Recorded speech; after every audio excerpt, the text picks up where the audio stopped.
Great. Hello, everyone. Welcome to our webinar.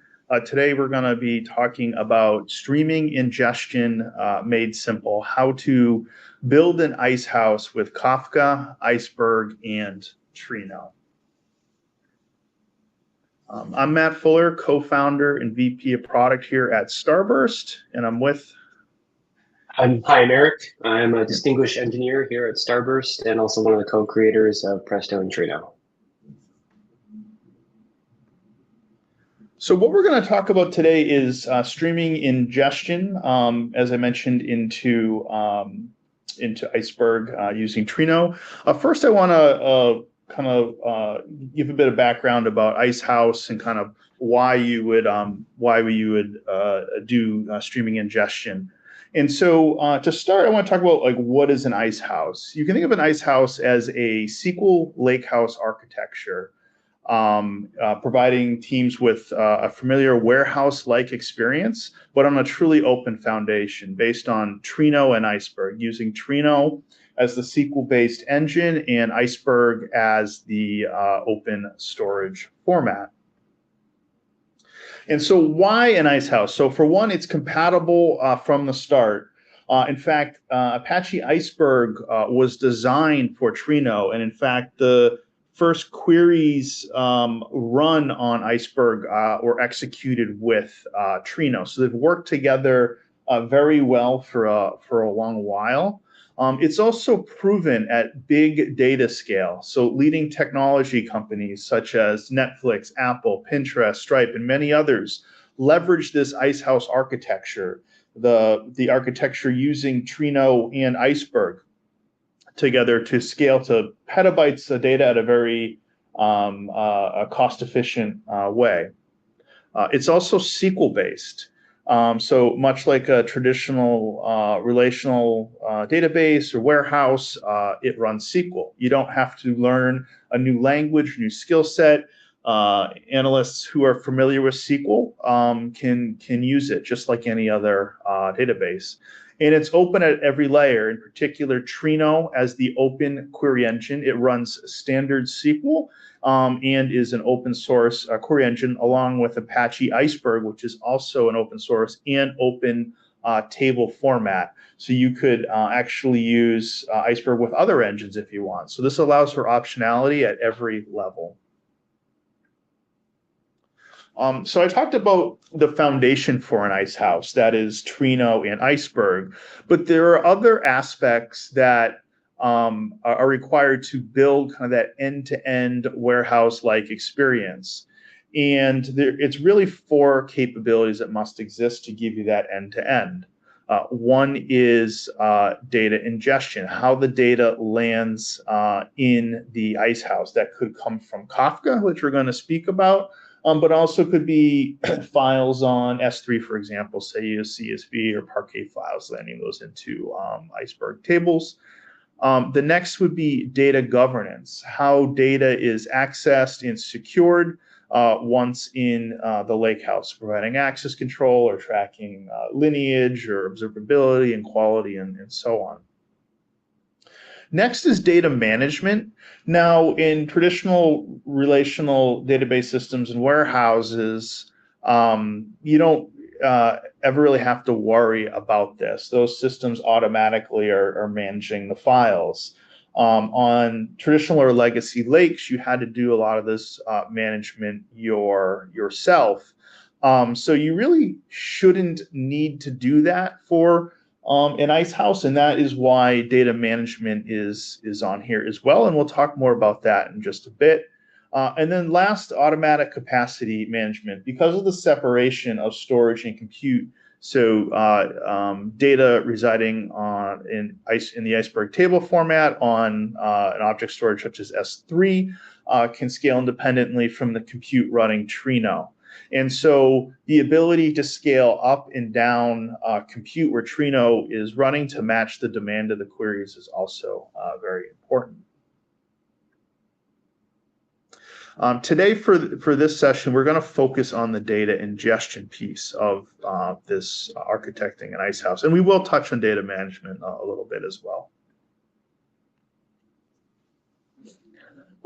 So first, why ingest data from Kafka into Iceberg?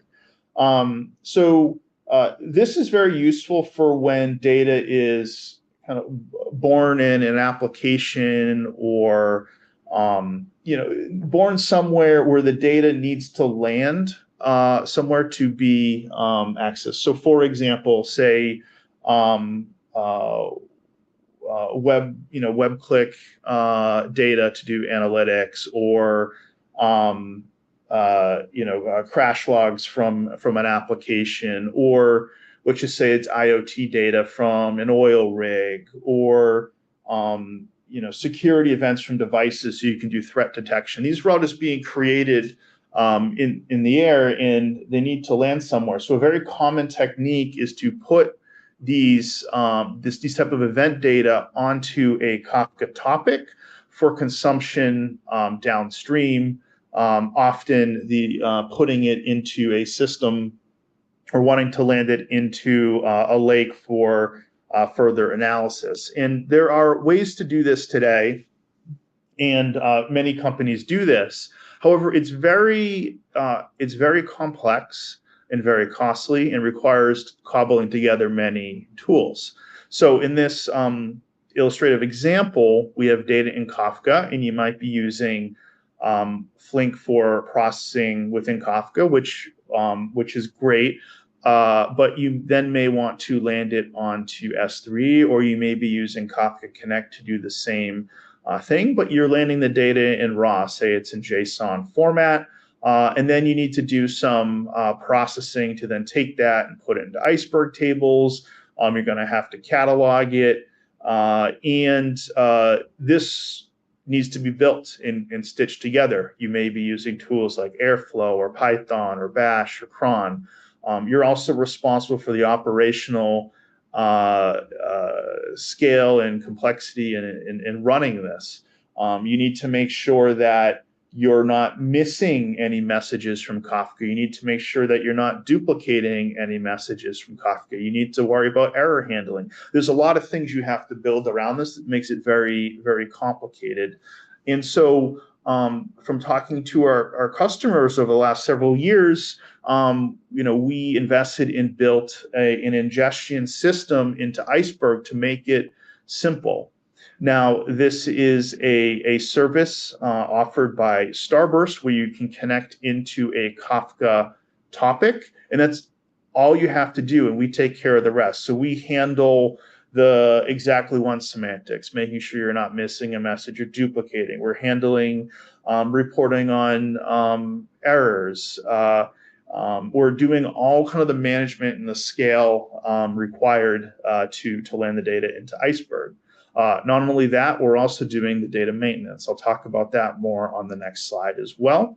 And this can be cataloged in the Starburst Iceberg catalog, but also external catalogs as well if you want. So if you want to use Glue, you could do that. These are open formats. Iceberg is an open format, so you'd be able to query that through other tools if you choose, or continue to use it with Trino and Starburst.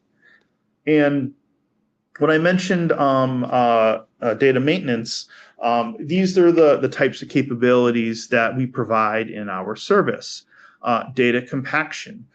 Sometimes, especially with streaming systems, as you're creating lots of tiny files, that could negatively affect performance and cost. Well, we can compact that for you. And in fact, when Eric talks about the details later, we'll talk about even how we're pre-compacting the data to further save on costs.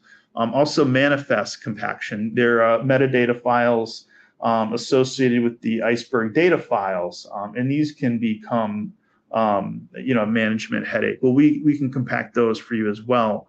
Snapshot expiration. This is how you could, every time you add data to Iceberg, you create a new snapshot. Now, this allows you to go back in time if you want to see a previous state of the table. But over time, these can be costly to keep around, and you may want to roll off older snapshots that you no longer need. There's also the notion of orphan file removal. So the deleted data or data that's not associated with the table, they're referred to as orphan files. Well, they're of no use. They take up storage and costs, so we can remove those as well. And then statistics collection. This is important for query performance, both by the optimizer and execution engine. So we'll automatically collect that. And then last is data retention. Now, this is different than snapshot expiration. This is data retention based on the age of the data. And so you may have a policy where you only want to keep 6 months worth of data, or 3 months worth of data, or a year worth of data. We can automatically roll that old data off for you. Now, you can also keep the retention forever as well, just so it's clear, but you do have that option. So we're going to talk, we're going to go into more details about how we make this easy.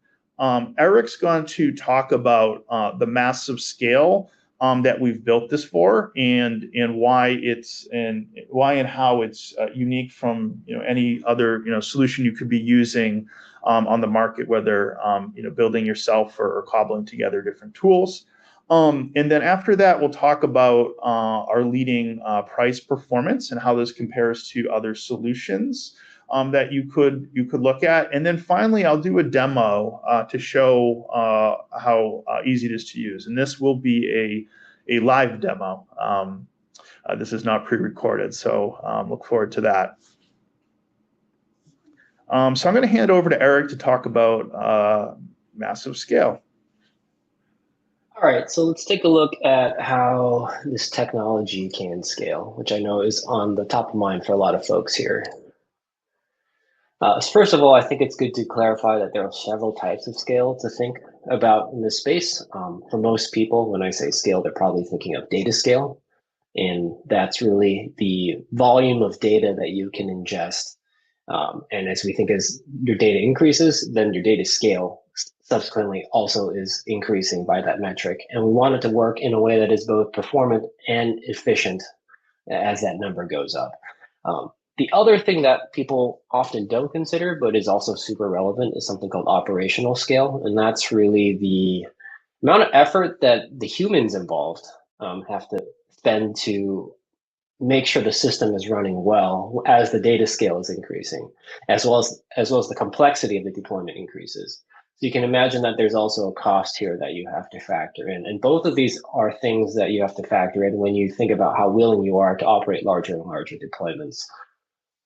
So just to start, we're going to take a look at data scale first before looking at operational scale. Before we get started, it's probably good to give a quick overview of how Kafka actually works to get everyone on the same page. So a Kafka topic can be thought of as a distributed queue, where you have clients that are publishing some messages into the queue, and then you have some consumers on the other end that are then taking messages out of that queue and doing something with it. Since in this case, we're talking about Iceberg ingestion, our consumers in these cases are these processes or workers, if you will, that are taking messages out and writing, call it Parquet files, to your data lake. When we talk about scale for this type of system, we're usually looking at numbers in terms of throughput, such as how many megabytes per second, how many gigabytes per second can you consume for a specific topic and put it in a lake. Now, one of the things that can happen is if we don't set up the system correctly, the consumers may not be able to keep up with the flow of data into this queue, and that's where we enter a state called backlog. And that's when the amount of data in the queue is increasing faster than the rate at which the consumers can be taking the data out of that queue. And and if you've run any streaming systems before, that's a state that you want to avoid at all costs, because that can cascade very quickly. So when in Kafka, a queue is actually not a single queue. It's actually a bunch of actual queues tied logically under a specific topic name. And these actual queues, these actual physical queues, are known as partitions in Kafka. And the partition for a Kafka topic is thus the scaling unit for the Kafka topic. So if you think about how you want to increase the volume of data that a Kafka topic can handle, you need to think about adding more and more partitions which allows more and more consumers to consume from those partitions to then do something with them. And in this case, it is to consume them into an Iceberg table. Now, what are the implications on this for streaming ingestion? So when we first set up the system, or a Kafka ingestion system, the question we have to ask is, how many partitions should each of the consumers be consuming? Should we assign a one-to-one relationship, or a many-to-one relationship, or something else? And in fact, a very simple approach here, which many systems out there end up doing, is to assign one consumer process per queue or per partition. And this, in many ways, is ideal for giving you the maximum amount of parallelism because you have the maximum number of, call it, cores and memory relative to the data that you have. And in Kafka, this is actually the maximum amount of parallelism that you can ever assign in terms of how you want to process these things. Now, the downside here is that when you're actually talking about something like ingestion, it's not just the number of cores and CPU parallelism that matters here, but also we need to be looking at how the files look like as they come out on the other side. Now, if you have a lot of parallel consumers relative to your topic, then one of the impacts of this is that, as you imagine, each consumer is taking data out of its respective partition. There might not be a lot of data in that partition relative to the file it needs to write.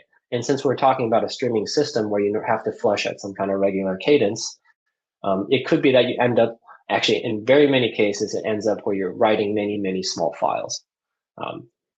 And when you have a lot of small files on disk, this can greatly impact the performance of your queries. And notice there was a question in the chat about query performance. And in those cases, to respond to Robert, I would say the query latencies, if you do everything perfectly, you can get something close to maybe sub-second or second level latencies. But if you have something like this, where you have a lot of tiny, tiny files, and the IO cost of having to do that work is actually quite high. And so you can see the cost of your queries ballooning. And so this is actually a case that you want to avoid if you can help it. Now, just for kicks, let's look at another possible architecture here, which is, okay, so we don't want small files. What if we just stuffed everything into one consumer and have that one consumer consume from all parallel partitions? So in that case, you can guarantee in most cases that that consumer will have enough data flowing into it so that it can produce nice, large files that are basically pretty much compacted on the way out, so that it's very efficient to read immediately. But as we mentioned before, the downside of this type of architecture is that it's unlikely to keep up as you scale out your data, which leads to data backlogging. And in data, if you don't resolve data backlogging, that's a situation where your data will keep growing and growing relative to the consumers, and then it'll just fall further and further behind. And so I just bring this up mostly as a straw man to show you sort of the different ranges of options that you have in this space. Because practically, we need to strike a balance between those two extremes. You don't want to have so many ingestion consumers so that you have tons and tons of tiny files, but at the same time, you don't want to have so few that you can't keep up with your data. Now, if you look at the graph here, you can actually see roughly how we think of the relationship between how we increase parallelism and effect on file size. At some point, if you increase the parallelism, the file size will keep dropping until you hit a point where there are no more partitions, in which case, then the file sizes don't change anymore. Or if you keep decreasing parallelism, you can see the file size will continue to increase as each consumer gets more and more data to process. But at some point, again, it's going to hit a point where reducing parallelism won't increase the file size anymore, just because you're maybe hitting the file roll size limit. Now, if you keep bringing it back, the parallelism further and further to the left, then you hit the backlogging state. So most systems out there are optimizing purely for parallelism because they're thinking about just how much CPU can I throw at this problem. And this is true for most systems such as Kafka Connect, which is a very common thing that folks use out there. And they will basically optimize for the right-hand side of that. Our system, on the other hand, is looking for this magic point right here that I've just circled, where we're just giving just enough parallelism such that we don't get backlogged, but at the same time, we're limiting it so that we can get the files as compacted on the way out as possible. And that's going to save you on both read costs as well as data compaction costs, because you may not even have to may not even have to compact that after the fact. Now, the way we do this is actually pretty novel in the sense that we've built an entirely custom Kafka ingestion architecture that is unlike most others out there. A lot of the other systems out there are based off of either the Kafka Connect system or the Iceberg Flink, or the Kafka Flink systems. Our system is more of a custom distributed architecture, and one of the components that we've added is something called a load coordination service, which is designed to be able to pack and rebalance these consumer tasks across the different partitions and onto different machines to make sure that we optimize for that sweet spot. And when we do such a thing, oftentimes the ingested data sets often come out mostly or fully compacted in those cases. So let's say, for example, as you're scaling up your topic, you want to add a new partition in. Our system will then look at the load of this of all of the work distributed and the volumes of data coming through and figure out where to best put it. And on the workers that are receiving these new partitions, they will not only just handle the partitions, but they will actually do a pre-compaction step on those workers so that you get the maximum amount of data compaction coming out of the ingestion process. Now, another problem that you will often face when writing Iceberg type data files into the data lake is commit contention. So a little background on Iceberg. So Iceberg is a data layout which uses a series of files to refer to the set of files that are currently in your table in the data lake. So for a table, there's a single top level root manifest file, which points at basically all the files in the lake. And to update that table, you basically need to add more of these leaf level data files and metadata files, and then you update the root level metadata file with the updated, call it the updated manifest of everything inside of that table. Now you can imagine that because there's this single top level root manifest or root metadata file, that there is some possibility of contention as someone is trying to update that table, because everybody's trying to swap out that top level root metadata file as they are committing. And so a lot of the simpler, call it the Iceberg commit systems out there, actually face this issue. So based on some earlier testing, we saw that if you increase write parallelism somewhere between 10 to 15 concurrent committers for near real-time use cases, we started to see the commit latencies increase to a point where they became, let's call it, undesirable. And so this is a really big problem that exists in Iceberg that we also needed to tackle. So just as an example, in this case, if you have 3 concurrent committers and they all start at the same time, one of them will succeed and 2 of them will fail because the context at which they started their commit would have changed. And so there's this constant retry and back off that the different committers have to deal with. And the solution that we built, again, because we have a custom distributed framework here, we had some flexibility how we wanted to tackle this. And so we introduced a commit coordination service, which allows the different physical workers to be able to coordinate on how they want to commit. And it's not just like a distributed lock where they're all waiting their turn.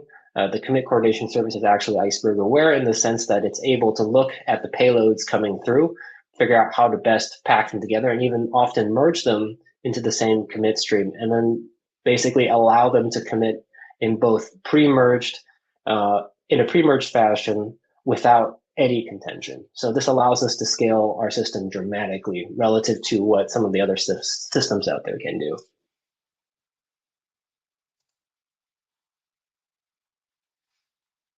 So when we put all of these different ideas and technologies together, we were actually able to benchmark our system up to 100 gigabytes per second for a single topic being written into a single table.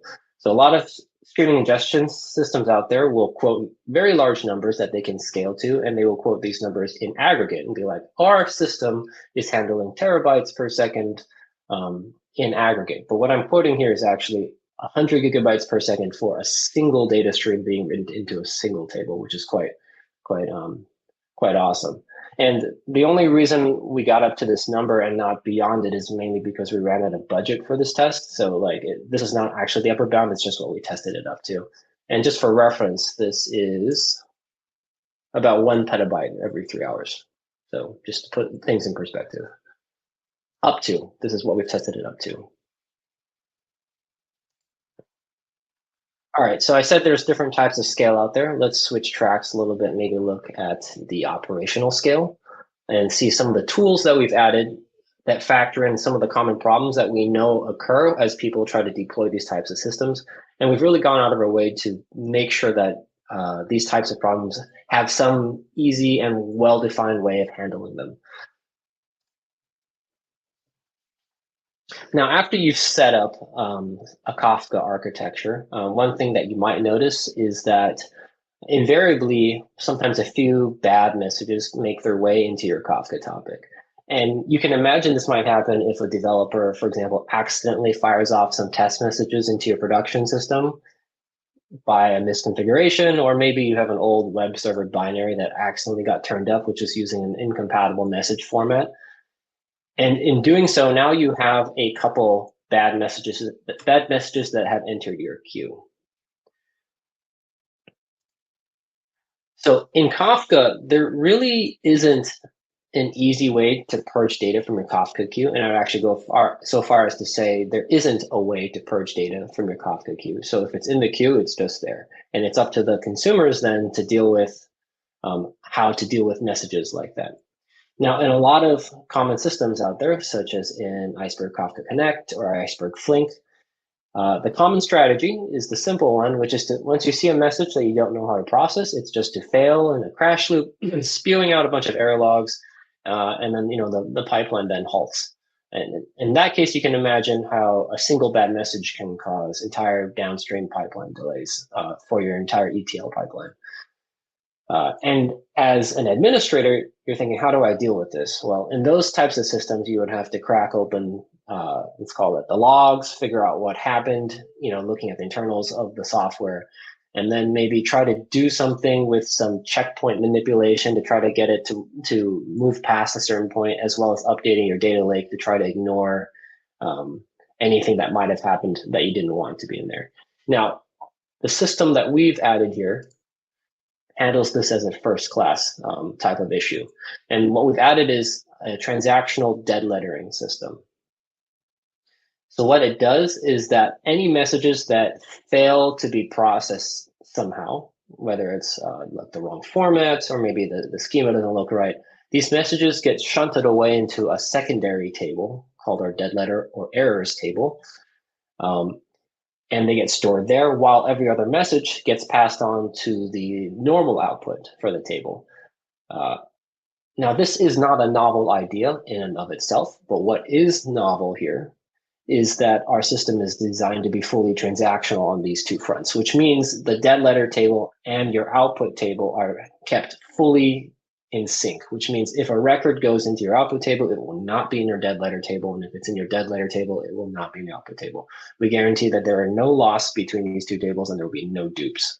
And that's not something that many other systems can guarantee, if any. And in doing so, you can imagine now as a few bad records make it into your Kafka topic, your ETL pipeline is still able to keep processing moving forward, and that allows the administrator to then go back and take a look at that dead letter errors table to figure out what happened, and maybe process them. So another thing that can happen a lot is, let's say you are trying to parse your record, but your record, you didn't apply the schema that you exactly wanted. So like, let's say in this case, you had a specific schema, as described by that actual message, and then you went ahead and configured the schema which is right above it, and then you'll see that there's a couple errors here. Let's say in the case of price, you looked at a couple of records and you're like, oh, price is a big int, and so you put big in there, but you can see in practice, maybe it was actually a float. And then maybe the messages that you sampled to build the schema also didn't had some optional fields, and so you didn't see that it also had a stop loss column that occurs in some cases. So let's just say you went ahead and configured that schema, and then you started up your system. What's going to end up happening is that for messages with the wrong price, those will be dead lettered. And then for messages where the stop loss column has not been provided, that column, following standard JSON parsing standards, will just not be included in your column, or not be included in your output. And both of those things are probably things that you want to address once you realize that this is happening. To do this, first of all, we recognize that even seeing that this is happening is really important. So one of the things that we've done is built a first-class error detection, classification, and notification system. That way, unlike other systems, you don't have to be digging through all the logs to figure out what the software is doing and then trying to decode what the messages are saying. Instead, we actually just will notify you and tell you upfront what is wrong and what to do about it. Now, once you've been notified about these problems, obviously you're going to want to fix it. And so we have a new and very novel way of approaching this problem that we call reset and replay. So this is a feature that allows users to actually update their schema to what they actually want, and then be able to select a point in time to reset the entire pipeline to. So this will reset both the ingestion process and the table state at the same time in transaction, such that it can be as if you had started loading from that point in time with the schema defined. And in doing so, you can actually correct both of these things. And just again, reinforce, this is a fully transactional operation. So when you do this, there's no risks of duplicates or loss. And if you were to imagine if you would try to do this manually, this would be an extremely error-prone process that most people would probably not want to attempt.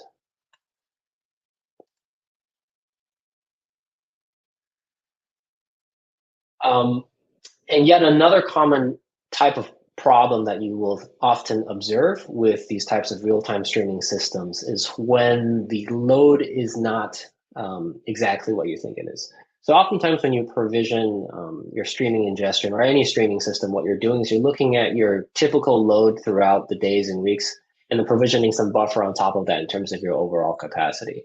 Now, there can be often cases where that expectation is not met. For example, let's say you have a log collection service going through this near real-time system in Kafka, and then one of your servers, which was behaving well before, goes into a crash loop and starts spewing records into the queue, and suddenly your volume in that queue is getting much, much longer than before.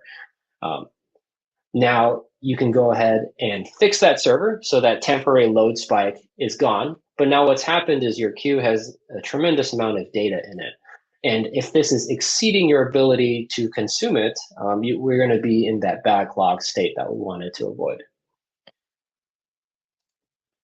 You see, as the queue is increasing, what's going to happen here is the consumer, as it's processing, is going to be falling further and further away from near real time. And then that means the data that is going to be output on the other side and available for querying will become increasingly more stale. So let's say you're populating a dashboard and then you're wanting to see minute level staleness for your dashboards.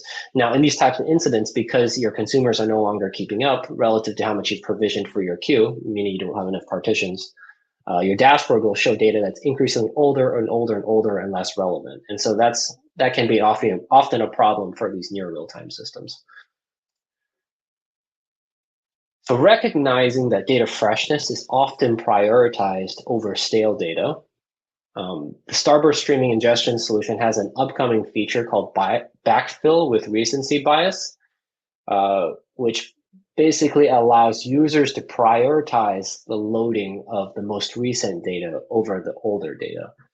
And we do this by actually allowing one of the processes to start consuming from the most recent data. So your Iceberg table is being updated with the most recent data, while in the background, we are going in and backfilling the data between backfilling the data that you just potentially missed by skipping up to the front.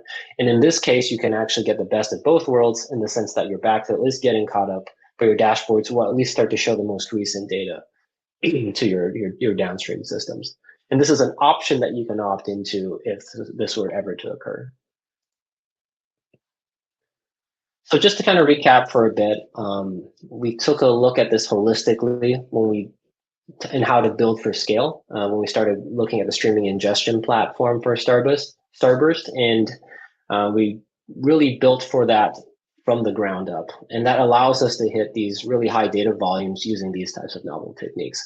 And then you can also see that we've looked very carefully at the operational side of things too, to make sure that it is easy for administrators to be able to operate these as the complexity of the system grows. Now I'm going to hand this back over to Matt to look at price performance. Great. Thanks, Eric. Yeah, so we just talked about the scale. Next, we're going to talk about price performance, then followed by ease of use for with our demo. So on top of all those features that we've built for streaming ingestion, we also have leading price performance. Eric talked about our benchmark for testing up to 100 gig. That's where we stopped testing, but we also did benchmarking on price, and we did this at an 8 meg a second in US East 1, but our pricing, will scale linearly with this, so just keep that in mind. And so when we benchmark at 8 meg a second, that ends up being $47.16 or $565.92 a year.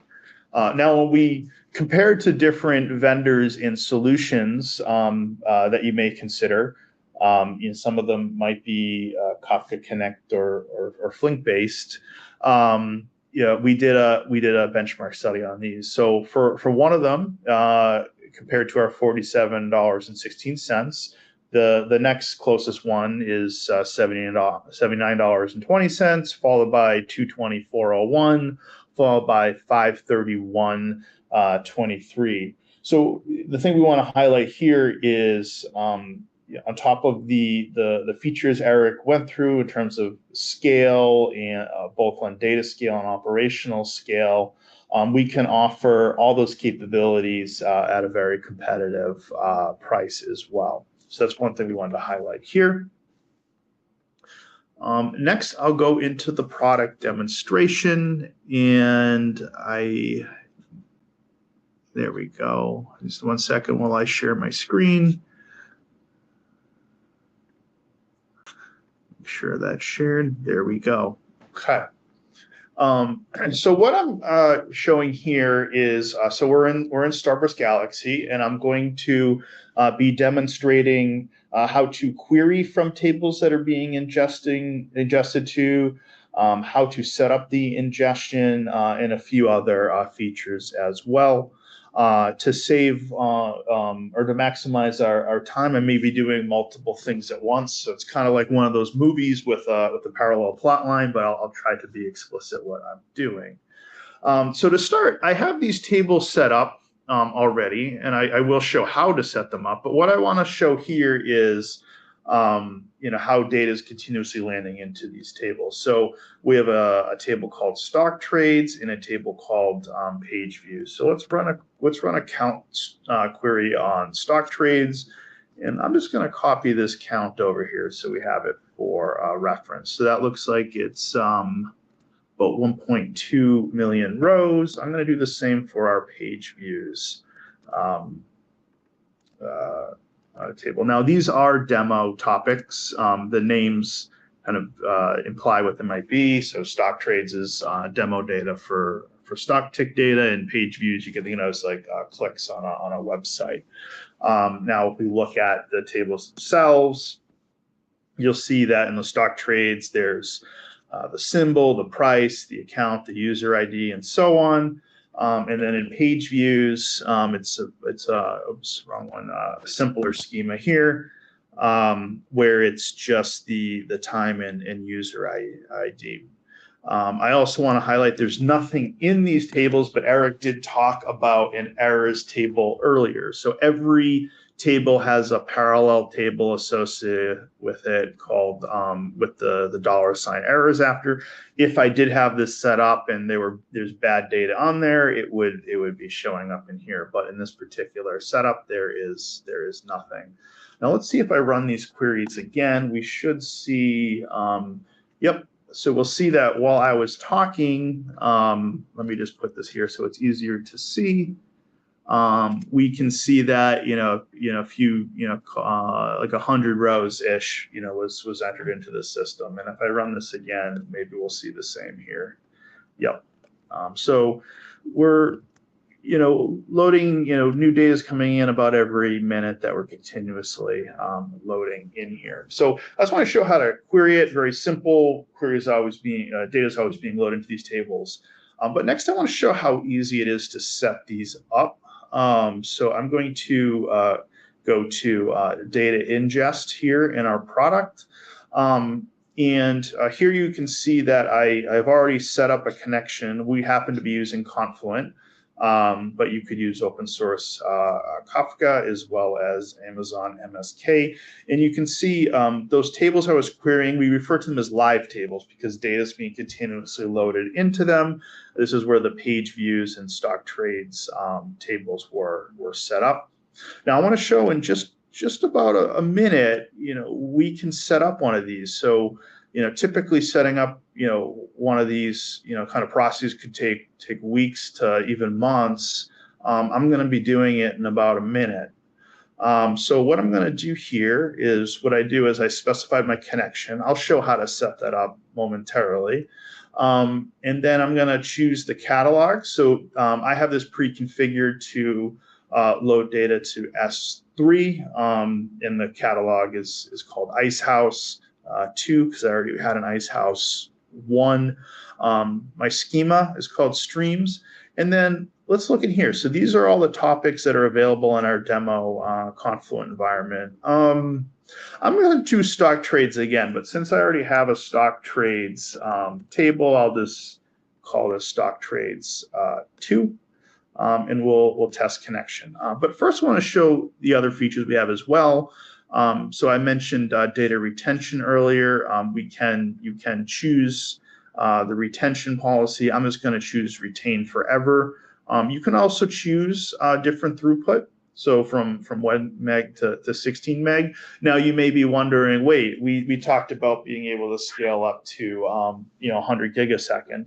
Well, best practice is to and you're typically going to have multiple Kafka partitions. So this throughput limit is a per partition limit. So the more partitions you have, it just multiplies the amount of total throughput for that topic into the table.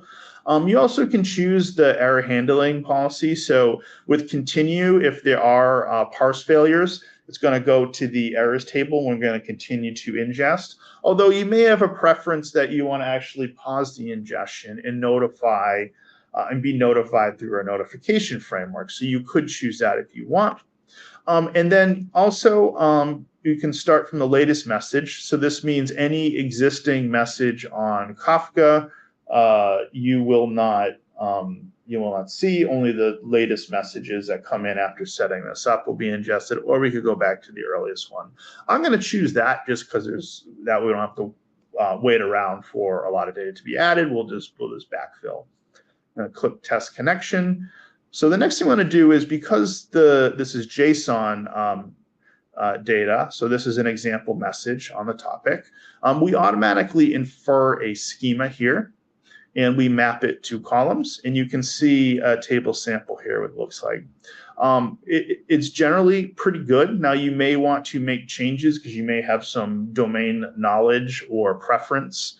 And I'll say there's some PII data in here. You might actually want to decide to remove the column, but I'm going to keep the default here the same. And you can see in just a minute that got started up. It'll be about a minute or two before we start to see the initial data land.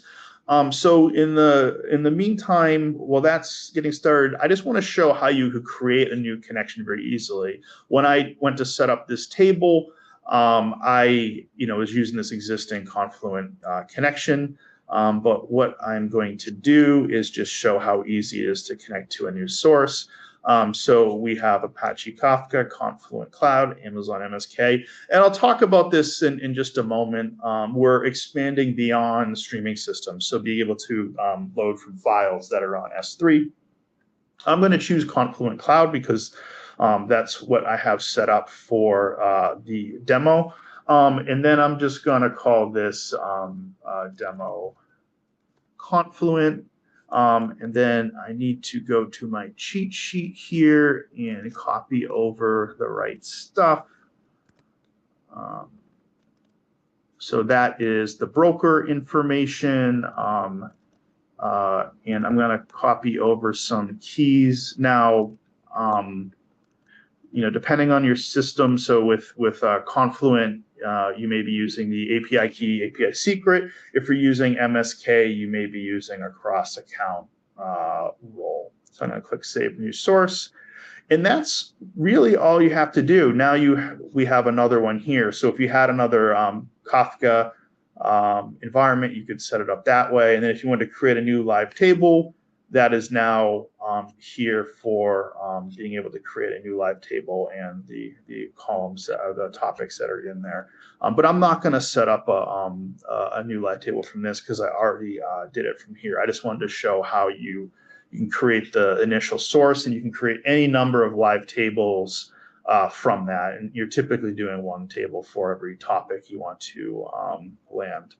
Now let's go back to our query editor. And what did I call it? I called it stock trades 2, right? So if the data has landed, okay, so data has not landed yet. So we'll come back to that in just a moment, but you do see that the table is created and there is no data in there. The next thing I do want to show, though, is if we go to data ingest. So remember, actually, let me go back to here real quick. So remember when I was showing this, there's a view time and a user ID, but typically if this was page views, there should be a page ID. So in this example, I have set up, I purposely set it up so there was a missing column because that can happen, or maybe the schema changes. So in this example, I'm just going to show how let's just say a new, if you look right here, there's a page ID in the message, but we don't have it in the schema. So what we want to do is set this up, varchar scalar, and then we're going to save those changes. And so we could then apply these changes without backfill. So that means any new message is now going to have this page ID record. Any previous message will just have that column value nulled. Or we could rewind to a save point. Eric was talking about this earlier. And what that allows us to do, so I can just go all the way back to the beginning if I want, but we could do somewhere more recent. I'm going to go all the way back to the beginning, and what that does is we essentially use Iceberg's snapshot mechanism and basically rewind to that point, and then we're going to reapply the schema on that data. Because we know that the data actually had that page ID value, we're just reapplying the schema on top of that data. So you can imagine that if your schema changed and you didn't know right away, you do want to go back in time to backfill that. So that's essentially what we're doing here. So I just wanted to show that really nifty capability. So now let's see if data has landed in here yet. Great. So we see while I was talking and we created that, how many?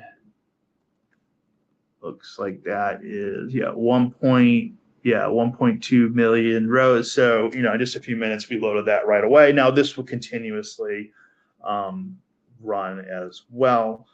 I doubt the page view stuff has caught up yet, but what I do want to show here is that we now have the new page ID column that I added.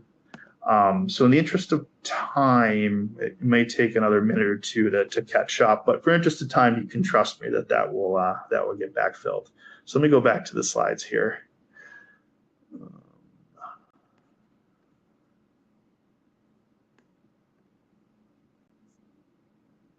Great. So what I want to talk about now is what's new. So I hinted this a bit when I was going through the demo. We've had the streaming ingestion GA for a while now. Many customers using that, and we realize that there's also a need for customers that don't have Kafka, but they have files on S3. And so with this capability, much like ingesting from Kafka, we're continuously loading from a known location on S3 into Iceberg tables. Much like Kafka ingest, we're reading these files, we're parsing them and writing them to an Iceberg table. So you don't have to do that downstream processing to parse them. They're just automatically read and appended to the table. And then, of course, the same automated data maintenance capabilities apply as well. The compaction, the snapshot expiration, the orphan file removal, data retention, and statistics collection, all done as part of these. So you can just think of this as it is still a live table. It's just being loaded from S3 rather than Kafka. And that is all we wanted to present today. If there's any questions, please put them in the chat. I see that Eric was answering some of them while I was doing the demo, but we'll maybe hang out here for a few minutes if any other questions come in.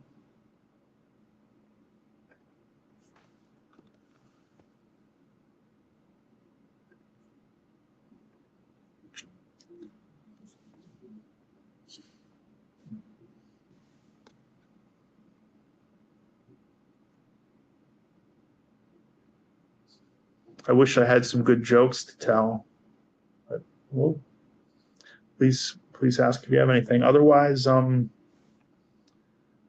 yeah, thank you.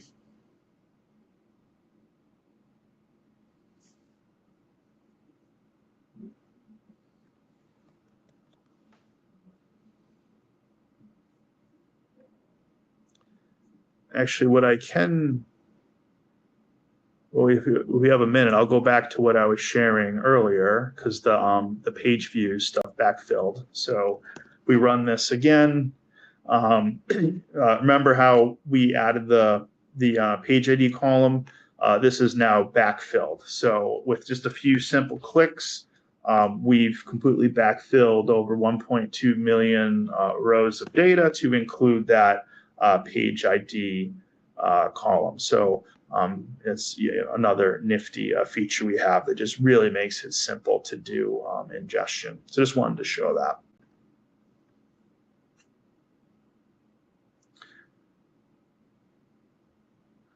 So I see a question in the chat. It says, how is the availability of the features with Kafka for Starburst Enterprise? Okay, so for just to educate the audience here, we have a self-managed product called Starburst Enterprise, and then we also have a hosted offering called Starburst Galaxy. What I demoed today is available in Starburst Galaxy. We are looking at how this will work on Starburst Enterprise. The reason why it's not available immediately in Starburst Enterprise is because this is a hosted managed solution by Starburst, so it makes most sense to have a hosted solution in Galaxy. But we are looking at ways of how this could be self-managed and still provide the same or many of the same benefits that the hosted solution has. I also do want to point out, though, Starburst Enterprise does still have support for Iceberg and querying Iceberg, and you can do data maintenance on it and so on. It's just this managed Kafka ingestion is was referring to as in Galaxy only.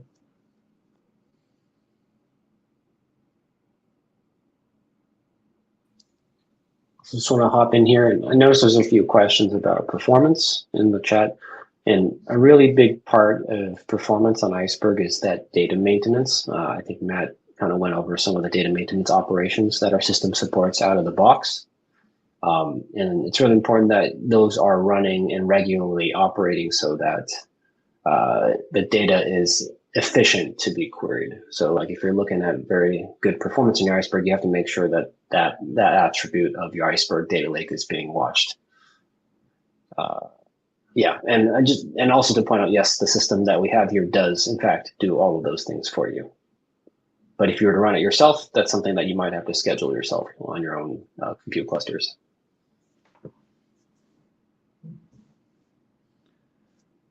What about the file ingestion from S3 objects? Is it available yet? Yes, it is available in public preview on Galaxy, and then we're looking at how that could become available on Enterprise. But it is available as a public preview for Galaxy today. So if you have a Galaxy account or want to sign up for it, you will see that, and it will be available.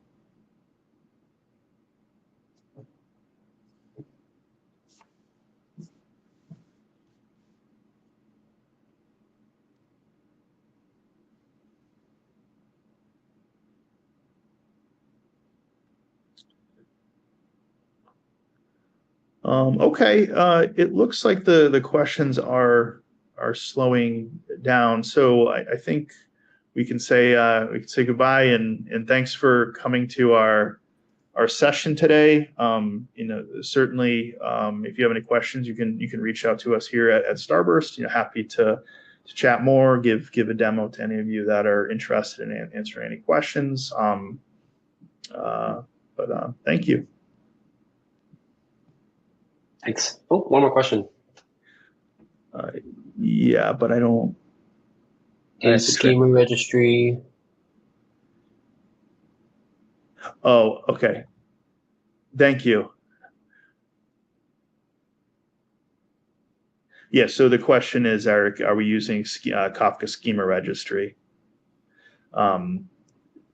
Thank you. So we don't have integration with Kafka schema registry today. We focused on the inference of schema, though we do see schema registry as a very important to add. And so that is something from a roadmap perspective we will add. But to date, we focused on the inference of any, that way it's any topic, whether you're using schema registry or not.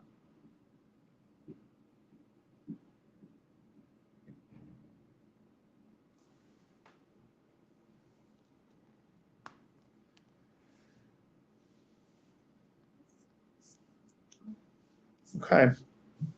Well, thank you. Yeah, thanks everyone. Appreciate it. Thanks for all the questions. All right, bye now.